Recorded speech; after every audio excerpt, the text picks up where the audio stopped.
صاحبي عشان الاجواء الحاره السخنه الحرانه اللي احنا فيها دي، انا عازمك على كوبايه كوكتيل. كوبايه كوكتيل فخفخينه هتروق عليك في الاجواء الحاره المصهلله دي. كوكتيل بقى شويه صياح على شويه هبد على شويه رزع على شويه اي حاجه. تعالى كده خش معايا واتفرج. بص قول بس لجمهور الزمالك وجمهور مصر كله وجمهور الوطن العربي كله ان البطوله العربيه اهم بكتير من البطوله الافريقيه. هوبا كابتن جيمي الزمالك عنده بطولة ايه؟ مش مهم اي بطولة، بس طالما بطولة يبقى اهم من اي بطولة تانية، لان الزمالك هيلعب فيها يا جماعة. حتى لو كان الفيفا مش معترف بيها، حتى لو مش هتفرق في تصنيف النادي، حتى لو مش هتفرق في الاعلانات، بس يعني البطولة العربية اهم طبعا. الزمالك هيلعب. انا هقارن البطولة الافريقية، البطل 4 مليون دولار، البطولة العربية 6 مليون دولار، الوصيف في البطولة الافريقية 2 مليون دولار، الوصيف في البطولة العربية 2.5 مليون دولار. حلو قوي الحسبة ده يا كابتن جيم، حلو قوي عجبتني بصراحة. بس بالنسبة للحسبة في سؤالين مهمين. اول سؤال بالنسبة لبطولة افريقيا، انت قلت اللي هياخد البطولة هياخد 4 مليون دولار. طب هو حضرتك ليه ما كلمتناش ان هو هيصعد كاس عالم للانديه وهيلعب ماتشات كاس العالم للانديه، ومراكز كاس العالم للانديه كل مركز بمليون دولار لوحده؟ فحضرتك ما جبتش سيره كاس العالم للانديه خالص، ولا عشان يعني حضرتك ما تعرفش عنه حاجه؟ السؤال التاني مهم، بطل ايه ووصيف مين ونص نهائي فين وربع نهائي ايه؟ حضرتك جبت منين الثقه ان الزمالك هيروح الحتت دي؟ يعني الزمالك عدى بروكسي بالعافيه حضرتك، ايه اللي هيوديه نص النهائي وتمن؟ الحاجات دي بعيده قوي يا كابتن، بعيده.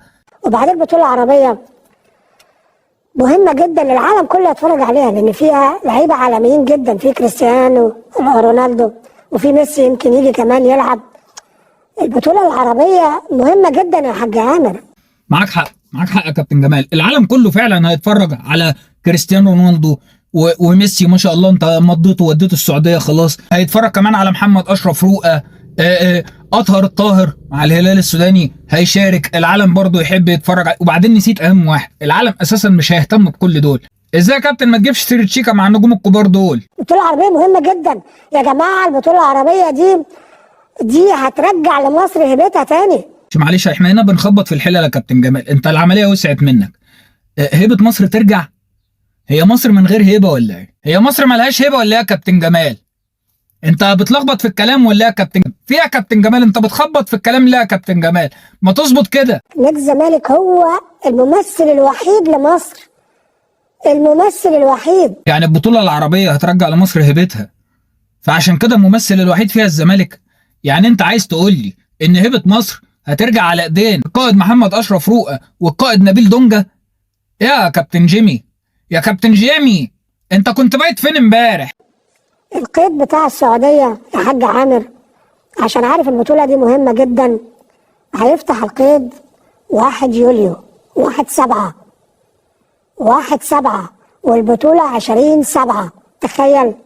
تخيل وانت بتقول لا 8، مش هخلي الزمالك ياخد ولا لعيب ولا يبيد ولا لعيب.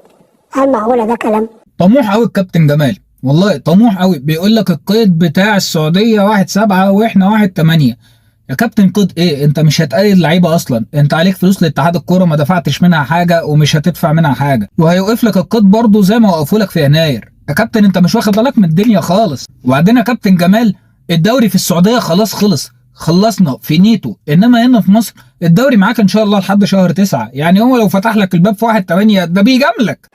ده كلام. نقول لمين بقى؟ نشتكي لمين؟ اذا كان هو رئيس لجنه المسابقات نشتكي لمين؟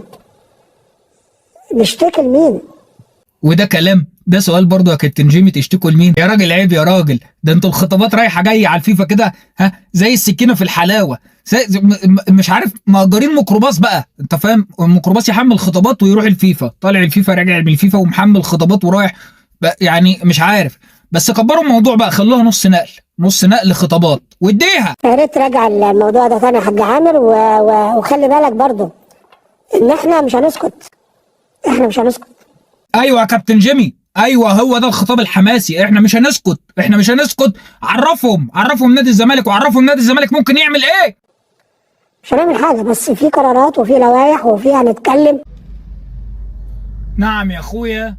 كل حاجه مش هنسكت. قناه الزمالك منبر بنرد فيها على كل الناس. قناه الزمالك منبر فعلا، هي منبر، انا ملاحظ. بقول لك يا كابتن جيمي، انا عايزك تسيبك من شغل الاعلام ده خالص، انسى. انا عايزك ترجع لفورمتك الاساسيه ومكانك الرئيسي اللي انت ابدعت فيه.